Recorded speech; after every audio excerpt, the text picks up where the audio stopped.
Welcome. Today, we're jumping into a story that honestly feels like a powerful modern fable. It's a really gripping tale about two people, their completely different values, and how one single choice can echo through an entire lifetime. Let's get right into it. Wow, talk about starting with a bang. This one line just grabs you, right? It sets this incredibly dramatic, high stakes tone and pulls us right into a world where love, ambition, and consequence are all about to collide. Okay, so let's meet our main characters, Arav and Ria. Their story starts off, like a lot of love stories do, with a real connection.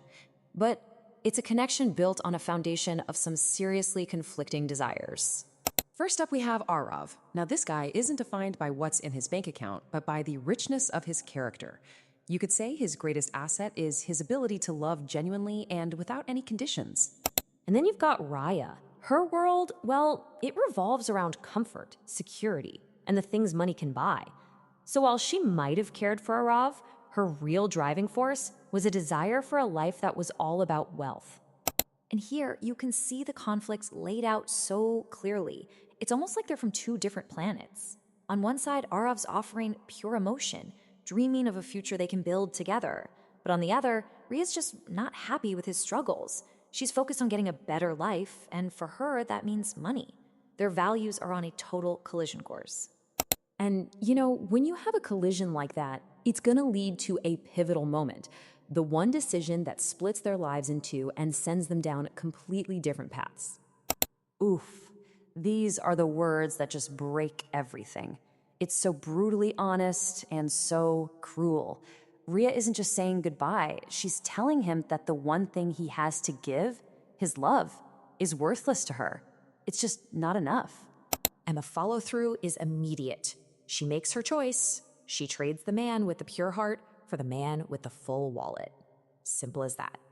You can just imagine how crushing that was. For Arav, this isn't just a breakup. It's a moment that makes him question his entire value as a person. I mean, if his pure heart isn't enough, then what is he even worth? But, and this is where the story gets really interesting, his devastation doesn't destroy him. Instead, all of that pain becomes the fuel for a complete and total transformation. So at his absolute lowest point, he makes this promise to himself.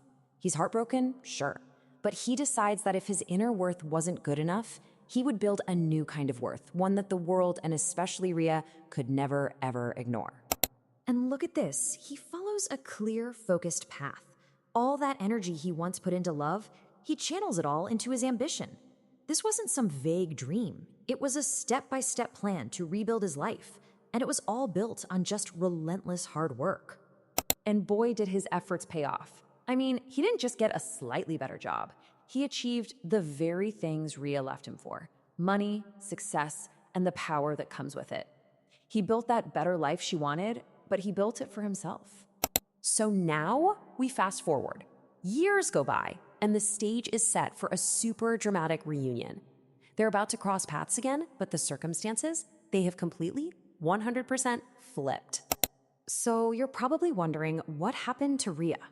Well, in a really bitter twist of irony, the wealth she chased turned out to be completely hollow. The rich guy, he used her and left her.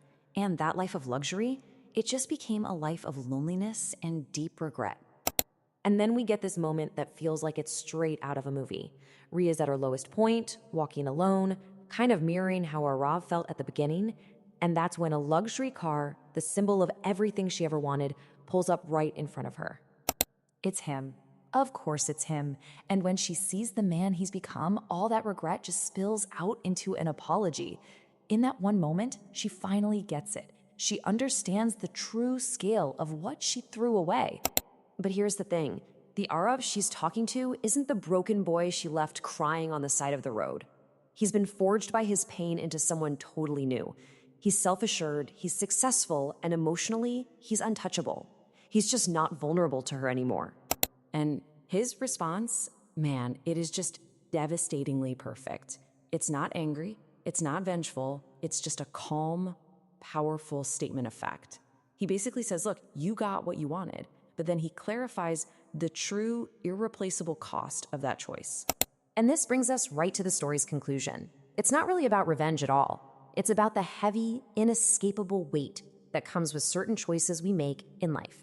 His last action is so simple, but so powerful. He just drives away. He leaves her standing there, alone, with the consequences of her decision. She traded love for money, and in the end, she was left with neither. All she has now is regret. The moral of this whole fable is a pretty potent reminder for all of us, isn't it? Material things, wealth, it's often fleeting. It can come and go. But a genuine, loyal connection with someone, that is exceptionally rare. It's a once-in-a-lifetime kind of a thing. And we're going to end on this final kind of haunting thought. It's a profound warning that our choices can literally change our destiny. And sometimes they shut doors forever to people who, through their own journey, move so far beyond our reach that we can never get them back.